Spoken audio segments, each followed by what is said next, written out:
Mutual fund investments are subject to market risks. Read all scheme-related documents carefully.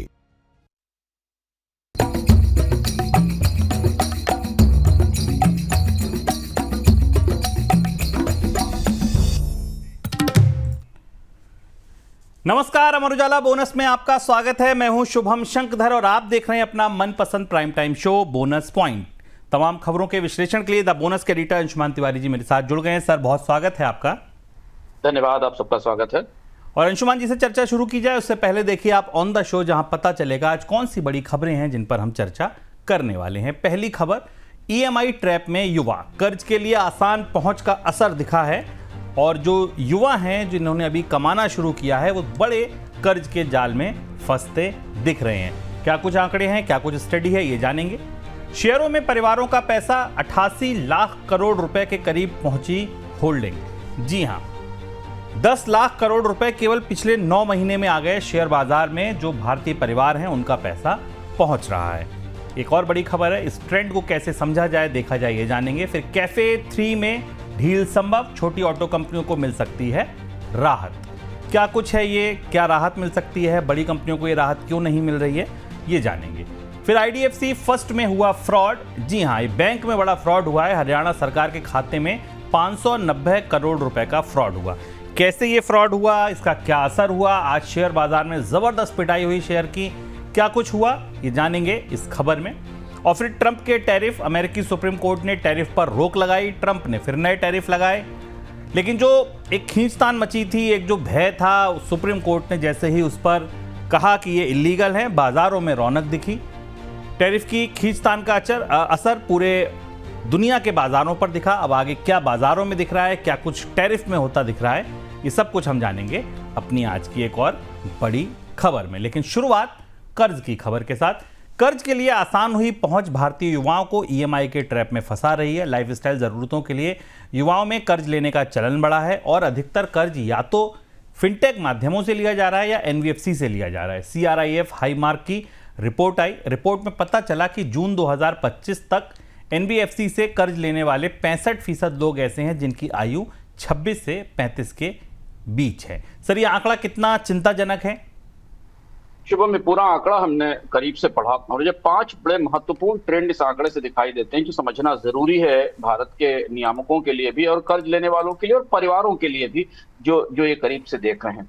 पहली चीज तो ये कि आंकड़ा बता रहा है कि इस डेट के अगेंस्ट कोई एसेट क्रिएट नहीं हो रही है। यानी ये सारा का सारा जो भारत के युवा हैं जो ये ईएमआई पे ले रहे हैं, इसके अगेंस्ट उनके पास कोई एसेट्स नहीं है। कोई भी एक बड़ा शॉक और उनका पूरा डिकेड जो कि उनकी देनदारी में फंस जाएगा और वो वाइप आउट हो जाएगा। तो ये एक ऐसा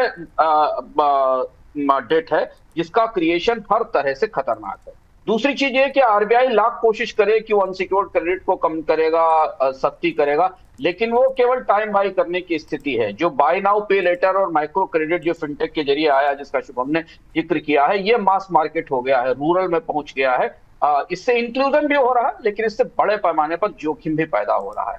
तीसरी चीज यह है कि जो इस तरीके के छोटे कर्ज जो लिए जा रहे हैं मोबाइल फोन्स के लिए या ट्रैवल के लिए या एंटरटेनमेंट के लिए, ये जो लाइफ की चॉइसेस हैं उनको भी शिफ्ट कर रहे हैं। अब होम परचेजेस डिले होंगी, बाकी चीजें डिले होंगी जहां से एसेट क्रिएशन होता है, बल्कि कंजम्पशन के लिए कर्ज बढ़ता है। और जब अर्ली एज में यूथ कंजम्पशन के कर्ज बढ़ा देते हैं तो उनकी एसेट क्रिएशंस कमजोर होती चली जाती है। तो एक बड़ा डेफिनेट सा शिफ्ट, बहुत बड़ा सा शिफ्ट हमें लाइफ चॉइसेस में भारत में दिखाई दे रहा है। और दूसरा ये कि लास्टली जो सबसे महत्वपूर्ण चीज ये है कि फाइनेंशियल लिटरेसी अब पुरानी हो गई है। बड़ी जरूरत है भारत के लोगों को कि वो डेट लिटरेसी की। जब 40 से 60% तक की इनकम भारत में ईएमआईज में जा रही है, ये केवल यही सर्वे नहीं बताता, आरबीआई की भी पिछली रिपोर्ट्स आई थी वो भी बता रही है कि जब मिडिल क्लास हाउस होल्ड्स की 40 से 60% की इनकम केवल ईएमआई चुकाने में जा रही है, तो उनके लिए डेट लिटरेसी, उनके लिए डेट को समझना बेहद जरूरी है। ये 4-5 ट्रेंड इससे निकल कर आते हैं सामने। इस साल शेयर बाजार में भारतीय परिवारों के निवेश में बढ़ोतरी देखने को मिली है। एनएससी की मार्केट पल्स रिपोर्ट से पता चला कि वित्त वर्ष 2025-26 के पहले 9 महीने यानी कि अप्रैल से दिसंबर 2025 के दौरान भारतीय परिवारों की शेयर होल्डिंग 10 लाख करोड़ रुपए की बढ़ोतरी के साथ अब 88 लाख करोड़ रुपए के करीब पहुंच गई है। कुल होल्डिंग का ये आंकड़ा दरअसल आप देखें तो म्यूचुअल फंड के AUM से भी बड़ा है। इसमें 57 लाख करोड़ रुपए कोरोना काल के बाद ही जुड़े हैं। सर कैसे समझें इस ट्रेंड को? ये आंकड़ा इकोनॉमिक सर्वे ने भी इस तरफ इशारा किया था कि भारत के लोगों की बचत में एक बड़ा शिफ्ट दिख रहा है। तो ये कोई one of bull market frenzy नहीं है, क्योंकि अगर 2020 से 2025 के आंकड़े देखें तो अलग अलग आंकड़ों में दिखाई देता है कि परिवारों ने करीब 53 लाख करोड़ के आसपास का पैसा इक्विटी इन्वेस्टमेंट में जोड़ा है, जो कि एक किस्म का बिहेवियरल है, उनकी चॉइसेस में और जो वित्तीय व्यवहार है उसमें बड़ा शिफ्ट है। तो ये साइक्लिकल नहीं है, स्ट्रक्चरल शिफ्ट है। और दूसरा ये कि डिपॉजिट्स जो है, बैंक डिपॉजिट्स अब खत्म हो रहे हैं, गिर रहे हैं, लूज हो रहे हैं, और ये बड़ा हिस्सा निकलकर equity, mutual fund, direct equity में भी और म्यूचुअल फंड में जा रहा है। नतीजा में दिखाई दे रहा है कि म्यूचुअल फंड और SIP अगले चरण में भी, अगले एक दशक में भी डोमिनेट करेंगे। इनडायरेक्ट इक्विटी ओनरशिप 3 गुनी हो गई। अगर आप 2014 से आंकड़े को करीब से देखें, मैं इसमें कुछ आंकड़े इकोनॉमिक सर्वे के भी जोड़ रहा हूं जो मेरे सामने खुले हुए हैं। 2014 की तुलना में अगर आप 2025 में देखें तो म्यूचुअल फंड की ओनरशिप 3 गुनी बढ़ गई है, और ये ज्यादातर प्राइमरी इन्वेस्टर है जो नए सिरे से आया है। Average monthly SIP already 28,000 crore रुपए के आसपास का इन्फ्लो में दिखाई देने लगा है के बाजार में, और 13% के आसपास का GDP का रेशियो दिख रहा है। तो लेकिन अगर आप डायरेक्ट इक्विटी में जाकर देखें तो अभी पार्टिसिपेशन काफी कम है, काफी 3% 4% के आसपास बना हुआ है। तो 2 चीजें हैं। अगर आप इसको बदलते रुख के आधार पर देखें तो भारत के शेयर बाजार यही चाहते हैं कि लोग अपनी पुरानी सेविंग के तौर तरीके बदलें और शेयर बाजारों में निवेश करें, लेकिन ये रिस्क भी हमेशा मौजूद है, क्योंकि बाजार में तेज उतार चढ़ाव होती है, गिरावट होती है, और यहाँ इन्वेस्टमेंट का कंसंट्रेशन भी होता दिखाई दे रहा है। तो ये कंसंट्रेशन शॉक भी जनरेट करेगा, लोगों को के लिए नुकसान भी लेकर आएगा। तो जैसे जैसे निवेश पुराने पारंपरिक बैंकिंग से, FD से निकलकर इक्विटीज में इनडायरेक्टली डायरेक्टली जा रहा है, वैसे वैसे लोगों को इसके रिस्क और इसके तौर तरीके समझने की जरूरत है।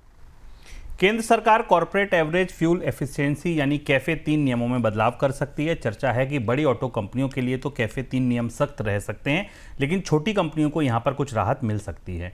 ऑटो कंपनियां इन नियमों को लेकर सरकार के पास अपनी आपत्तियां दर्ज करा चुकी हैं। सर क्या नियम है ये और क्या बदलाव संभव है? सरकार की ये चर्चा लगातार, कैफे नियमों की चर्चा लंबे समय से चल रही थी। अब फिर ये दोबारा चर्चा में आए हैं, जो कि फ्यूल एफिशिएंसी से जुड़े हुए हैं। जो ताजे आंकड़े जो चर्चा दिखाई दे रही है उसमें सरकार जो 3 मैन्युफैक्चरर्स वाली कैप है, कैफे 3 में पूलिंग वाली, उसे बदलने की तैयारी कर रही है। थोड़ी कंप्लायंस में फ्लेक्सिबिलिटी लाने की कोशिश की जाएगी।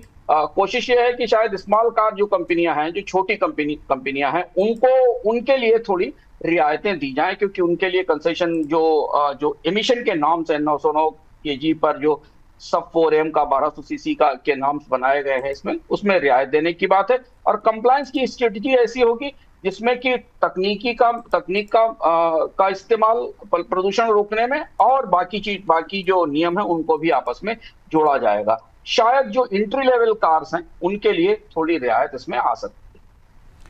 IDFC फर्स्ट बैंक में 590 करोड़ रुपए का फ्रॉड सामने आया है। रविवार को बैंक ने इस फ्रॉड के बारे में जानकारी दी है। फ्रॉड बैंक के कर्मचारी ने ही किया है, और जिस खाते में ये फ्रॉड हुआ वह हरियाणा सरकार के विभागों का खाता है। फ्रॉड बैंक की चंडीगढ़ स्थित एक ब्रांच में हुआ है। फ्रॉड का पता चलने के बाद हरियाणा सरकार ने अपने सभी विभागों से कहा है कि वे अपने खाते बैंकों से शिफ्ट कराएं। सर कैसे हुआ ये फ्रॉड? फ्रॉड का तरीका बहुत बेसिक और बहुत रूट तरीका है। जो जानकारी मिल रही है, ये इशू हरियाणा गवर्नमेंट के डिपार्टमेंट का जो IDFC फर्स्ट बैंक का खाता था उसमें दिखाई दिया कि जब अकाउंट में ट्रांसफर करने के लिए बैंक के बैलेंस को एक दूसरे बैंक के अकाउंट में ट्रांसफर करने के लिए कहा गया, तो पता चला कि जो बुक्स हैं उनमें एंट्रीज मिल नहीं रही। इसके बाद हरियाणा गवर्नमेंट ने दोबारा अपने जो अकाउंट्स हैं उनको चेक किया ब्रांच के लेवल पे, तो बड़ा मिसमैच दिखाई दिया, और ये मिसमैच बढ़ते बढ़ते 590 करोड़ रुपए के आसपास पहुंच गया। बैंक ने इस केस को सस्पेक्टेड फ्रॉड माना, और क्योंकि एग्रीगेट अमाउंट जो है 590 करोड़ रुपए के आसपास था। बैंक के इस फ्रॉड में जो लोग इन्वॉल्व है उसमें चंडीगढ़ की ब्रांच है, एक स्पेसिफिक क्लस्टर ऑफ अकाउंट्स है जो जिनके जरिए हरियाणा गवर्नमेंट काम कर रही थी, वो इसमें शामिल है। IDFC फर्स्ट बैंक ने कहा है कि इसके कुछ एम्प्लॉइज इस पूरे मामले में इस फ्रॉड में इन्वॉल्व थे। मोडस ऑपरेंडी वही रही है। ऐसा दिख रहा है कि गवर्नमेंट के डिपार्टमेंट्स के जो खाते थे, उन खातों में डिपॉजिट्स में के मॉनिटरिंग में कई डिस्क्रिपेंसी थी, जिसका फायदा इन स्कैमर्स ने उठाया है। पर ये काफी चौंकाने वाला मामला हुआ है डिप्सी फर्स्ट बैंक का, और इसका असर हमें बाजार पर भी दिखाई दिया, मार्केट में तेज गिरावट दिखाई दी। बिल्कुल, एक समय पर ये जो बैंक का शेयर था 20% तक टूट गया और आज बंद होते होते भी 16% से ज़्यादा की गिरावट के साथ ये कंपनी का शेयर बंद हुआ है।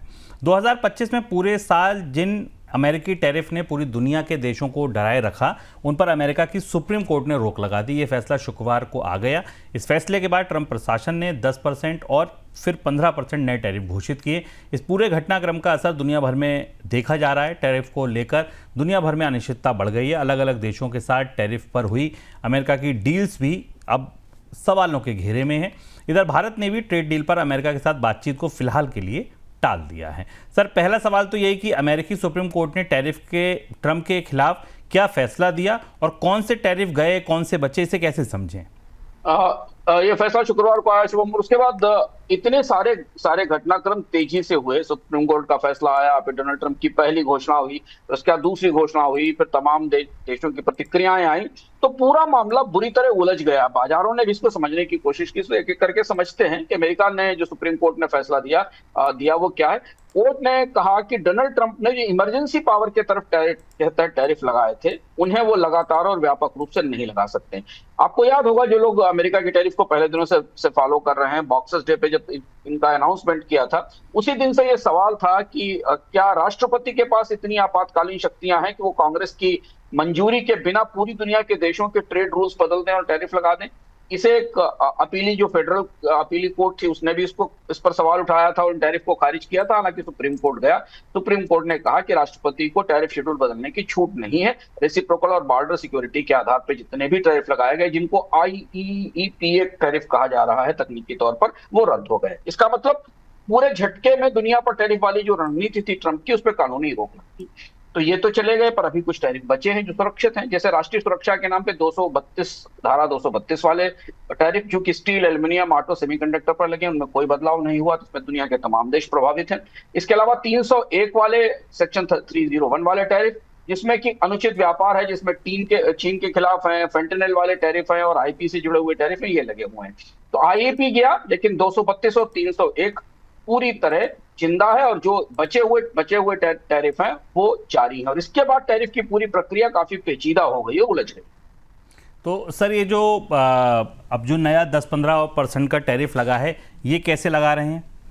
ये ट्रंप को ये पता था कि सुप्रीम कोर्ट से फैसला आएगा, इसलिए देखिए ट्रंप की तैयारी इस सारी चीजों में पहले से थी। उनके पास एक प्लान B, प्लान C मौजूद था, क्योंकि इतना समय उनको निचली अदालत ने दे दिया था कि वो हाई कोर्ट से इसके खारिज होने तक की संभावनाओं पर से पहले तैयारी करने। और यही ट्रंप की स्ट्रेटजी थी कि उन्होंने इमरजेंसी पावर के तहत दुनिया के देशों को डराया टैरिफ से, उनको डील पर लेकर आया और फिर 1 साल तक उनकी वसूली की। और जब तक ये स्ट्रक डाउन होते, तब तक एक दूसरा अल्टरनेट व्यवस्था, जिसके में अदालत कोई दखल नहीं दे सकती है, उसे तैयार कर लिया। तो दूसरा तरीका तत्काल आ गया, सेक्शन 122 का सहारा लिया। सेक्शन 122 अमेरिका का यह कहता है कि अगर किसी देश के साथ बैलेंस ऑफ पेमेंट खराब है, यानी अमेरिका को से होने वाला निर्यात कम है और आयात ज्यादा, जैसे भारत की परिस्थिति उसमें शामिल है, या दुनिया के सारे देश उसमें शामिल हैं जो अमेरिका को ज्यादा माल बेचते हैं और वहां से कम सामान खरीदते हैं, और डॉलर पर प्रेशर दिखाई देता हो, तो अमेरिका अपने ट्रेड कानून के सेक्शन 122 की तरह 10 से 15% तक टैरिफ लगा सकता है।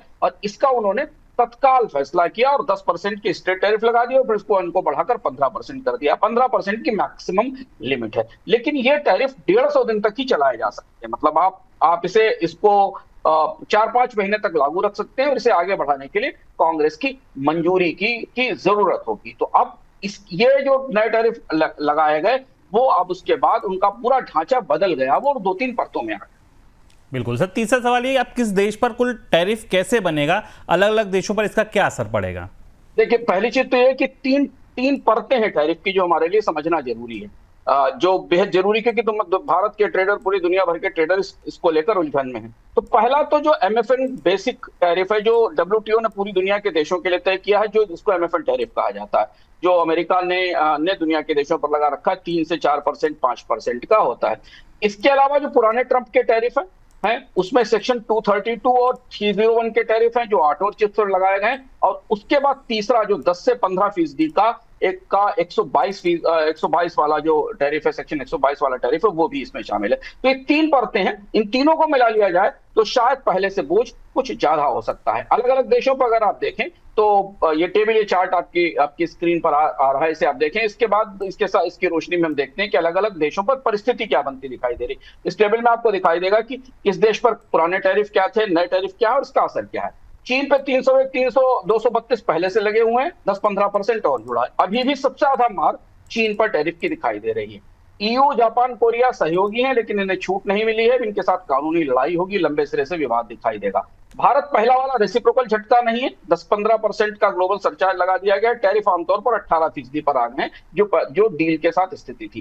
कनाडा और मैक्सिको के साथ स्थिति ज्यादा खराब है, जटिल है। यहाँ नॉर्दर्न अमेरिका वाला जो इंटीग्रेशन है वो हमें वीक होता दिखाई दे रहा है। तो रेसिप्रोकल टैरिफ हट गए, लेकिन 10 से 15% का ग्लोबल टैरिफ सबके ऊपर लग गया। चीन पर सबसे ज्यादा बोझ है। सहयोगी देशों में ईयू, जापान, भारत को भी सीमित राहत मिली है। तो ये जो नया टैरिफ का ढांचा है, इसको अगर आप मेटल्स ऑटो के हिसाब से देखें, स्टील एल्यूमिनियम के हिसाब से देखें, ऑटो और चिप्स के हिसाब से देखें, तो इन पर टैरिफ पहले से कहीं ज्यादा दिखाई दे रहे हैं। लेकिन अभी पूरा मामला काफी हद तक उलझ गया और पेचीदा हो।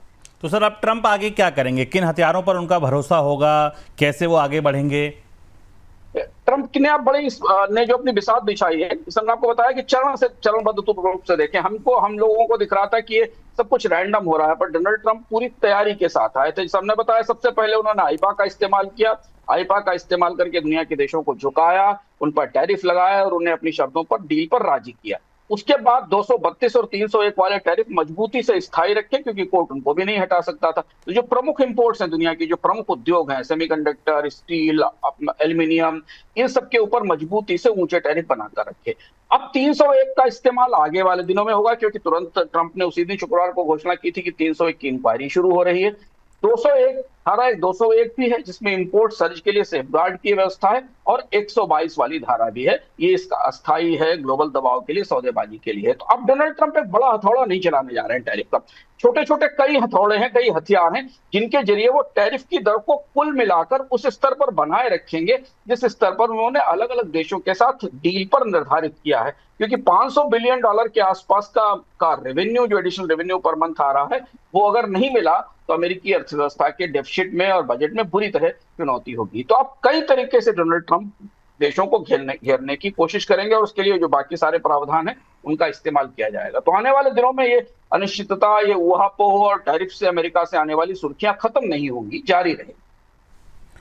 सर, एक और सवाल है, राजनीति में इसका क्या मतलब और सबसे बड़ी अनिश्चितता क्या है? अब डोनाल्ड ट्रंप कह रहे हैं कि अदालत बनाम अमेरिका हो गया है, अदालत अमेरिका को ग्रेट नहीं होने देना चाहती है। यहाँ टकराव की समस्याएं जो आएंगी वो 150 दिन की समय सीमा वाली है। 122 वाली जो 122 धारा है, इसे कांग्रेस की मंजूरी चाहिए, और अगर इसे कांग्रेस ने मंजूरी नहीं दी तो ये कैप खत्म हो सकती है। इसलिए यहाँ पर टकराव की समस्या है, ये एक बड़ी चुनौती है। हालांकि डोनाल्ड ट्रंप ने अपनी कानूनी पेशबंदी कई तरह से कर रखी है, और अगर कांग्रेस इस टैरिफ को 15% टैरिफ को मंजूरी दे देती है तो फिर तो ये पूरी तरह स्थायी हो जाए। सर, अब बड़े देश क्या करेंगे? जैसे भारत ने भी अभी बातचीत टाल दी है, और देशों की प्रतिक्रिया कैसी आएगी? डील पर क्या होगा?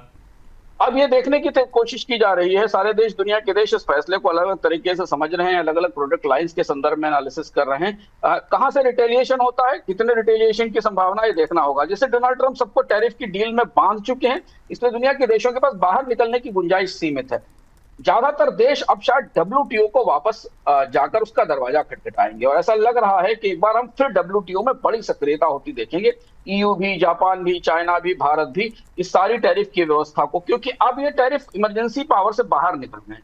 बेहद दिलचस्प बात समझना और कानूनी बात समझना जरूरी है कि डोनाल्ड ट्रंप ने पहले वाले टैरिफ इस आधार पर लगाए थे कि अमेरिका में आर्थिक इमरजेंसी है, इस वजह से। अब ये टैरिफ लगाए गए हैं तकनीकी मामलों पर, कि किस देश के साथ आपका सरप्लस कितना ज्यादा है या कितना कम है। ये टैरिफ हमेशा चैलेंजेबल है, इन टैरिफ्स को हमेशा WTO में चैलेंज किया जा सकता है, और इस तरीके के टैरिफ पहले भी लगाए जाते हैं। तो अब WTO के दायरे में दुनिया के देश अमेरिका को घेरने की कोशिश करेंगे। WTO, EU इसकी तैयारी में है। EU ने कल इस बात के संकेत भी दिए अनौपचारिक रूप से कि एक जो 122 वाला टैरिफ है, ये प्रोटेक्शनिज्म है, संरक्षणवाद है, अपने बाजार को रोकने की कोशिश है। तो ईयू WTO में जाने की तैयारी कर सकता है, जवाबी टैरिफ लगा सकता है अमेरिकी कृषि पर, मशीनरी पर, शराब पर, लेकिन पूरा ट्रेड वार करने की कोशिश नहीं करेगा।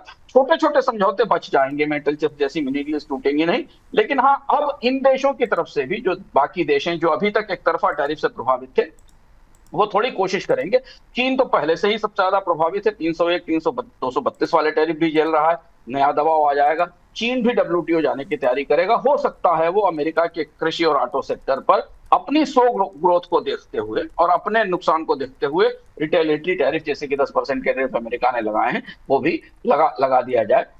बड़ा टकराव भी अब चीन भी टालने की कोशिश करेगा। जापान और दक्षिण कोरिया थोड़े उलझन में है, उनका बड़ा बाजार है अमेरिका, यहां से भी WTO की संभावना है।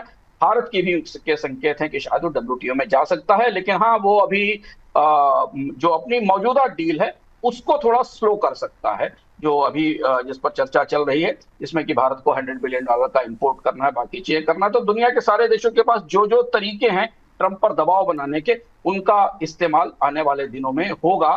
तो अब छोटे छोटे समझौते होंगे, लंबी खींचतान चलेगी और दुनिया के देशों के बीच टकराव दिखेंगे अमेरिका के साथ। और डोनाल्ड ट्रंप जैसा अपना उनका तौर तरीका है, वो कई तरीके की पलटवार और कई तरीके के नॉन टैरिफ कदमों का इस्तेमाल कर सकते हैं ताकि दुनिया के देश उनके टैरिफ की शर्तों को माने। ट्रंप के टैरिफ के खिलाफ अमेरिकी सुप्रीम कोर्ट के फैसले का असर सोमवार को दुनिया भर के बाजारों पर नजर आया। भारतीय बाजार भी इससे अछूते नहीं रहे। सेंसेक्स और निफ्टी में तेजी देखने को मिली। हालांकि टैरिफ को लेकर अनिश्चितता बढ़ने से गोल्ड और सिल्वर में भी चमक दिखी है। सर, बाजारों को लेकर दोनों बाजार अगर समझें, शेयर बाजार भी समझें और कमोडिटी भी, तो क्या आपको लगता है यहां आप क्या असर दिखेंगे, क्या आउटलुक बनता दिख रहा है?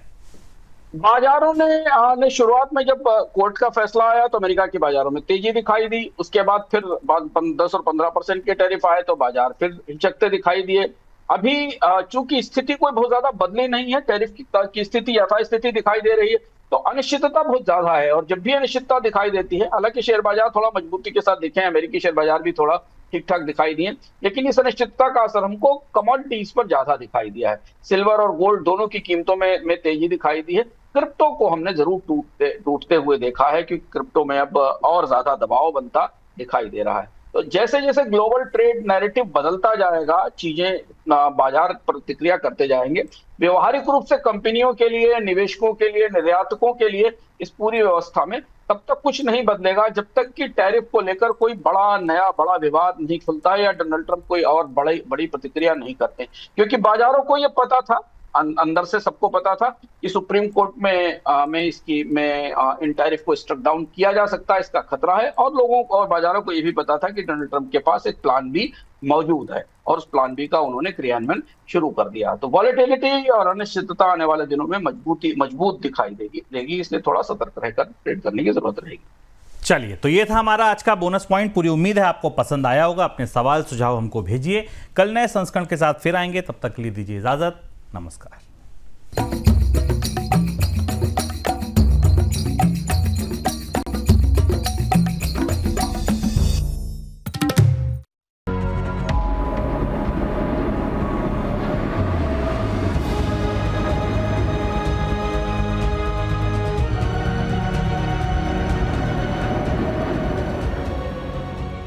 Mutual fund investments are subject to market risks. Read all scheme-related documents carefully.